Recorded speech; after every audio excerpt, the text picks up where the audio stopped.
The bedroom was dim, the faint glow of the streetlights filtering through the curtains. Claire lay beside me, her tone sharp, laced with frustration. 6 years of marriage had woven our lives together, morning coffees, weekend strolls, quiet routines, but recently, her distance had grown, chilling the warmth of our home. Tonight, after a tentative attempt to connect, she turned away from me. "You're pathetic in bed, Mark. I deserve better," she said, her words slicing through the silence. They cut deep, attacking a pride I thought was private. I remained still, letting her words echo in my chest, my heart a mixture of hurt and simmering anger. Claire had always been blunt, often critical of my quiet demeanor, my work as a librarian. But this was personal, merciless. I had felt her pull away over the past months, late nights at her PR office, guarded messages on her phone, a subtle hardness creeping into her voice. "Is that really how you feel?" I asked quietly, my voice steady despite the ache in my chest. She shrugged, rolling over, dismissing me entirely. I didn't argue. Instead, I rose, dressed, and moved to the guest room, my mind racing with uncertainty. The next day, at a mutual friend's barbecue, Claire's closest friend, Jess, drew me aside, her expression uneasy. "I shouldn't tell you this," she whispered, "but Claire's been seeing someone else. She's been unhappy." My stomach dropped. Jess's words confirmed my worst fears. Claire had confided in her about a coworker, Ethan, praising his charm and attention while denigrating me as inadequate. It wasn't just idle gossip. It was a mirror of betrayal. The insult last night was just a symptom of a larger truth. I didn't confront Claire in front of friends. Instead, I watched her laugh across the lawn, her carefree ease a stark contrast to the venom she had spat at me just hours before. Back home, her phone lay unattended on the counter. I checked it and found texts with Ethan, flirtatious, intimate, revealing an emotional affair. My hands trembled, but I didn't yell. I printed the messages, leaving them on the kitchen table with a note. "You called me pathetic. Your actions show who's truly lacking. I'm done." I packed a bag and went to a friend's house.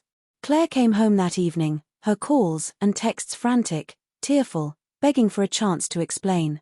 I didn't respond. Her insult in bed wasn't a moment of anger, it was a glimpse into a heart that had sought someone else for what she claimed I couldn't provide. Jess's revelation had shattered her mask, exposing her betrayal. Leaving with proof wasn't vengeance. It was refusal to be treated as less than I was. The next day, Claire appeared at my friend's door, face pale, tears streaming. "I didn't mean it," she pleaded. "It was frustration, not truth. Ethan's just a friend." I looked at her, the woman I had loved, and said, "You insulted me in our bed." I turned to her friend, Jess, who had revealed everything. Her tears fell, but my composure struck harder than any argument. She hadn't anticipated that her betrayal would meet steadfast resolve. I consulted a lawyer, not yet filing for divorce, but understanding my options.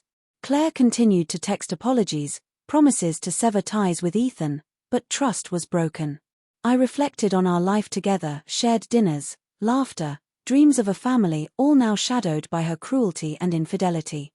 Jess's words forced the truth into the open, and my action had shown Claire the consequences of her choices. We attempted counseling, raw and honest. Claire admitted her insecurities, how Ethan's attention made her feel desired, and how she lashed out at me to justify her feelings. I confessed my hurt, the pain of her insult and emotional betrayal. My refusal to beg for her respect stunned her, forcing her to confront her actions. She ended contact with Ethan, shared her phone, yet trust remained fragile, slow to rebuild. Months later, we were still apart, navigating a separation. Claire tried writing letters, attending therapy, and offering transparency, but I wasn't ready to forgive. Her words, paired with Jess's revelation, had changed me. I had realized I deserved better than her scorn. One evening, she left a soft voicemail. "I'm sorry I broke you, Mark." I listened, the pain still sharp but beginning to dull. I wasn't sure if we could repair what was broken. That night in bed, her cruel words had shattered my trust. But Jess's confession and my response, leaving with proof, restored my sense of self.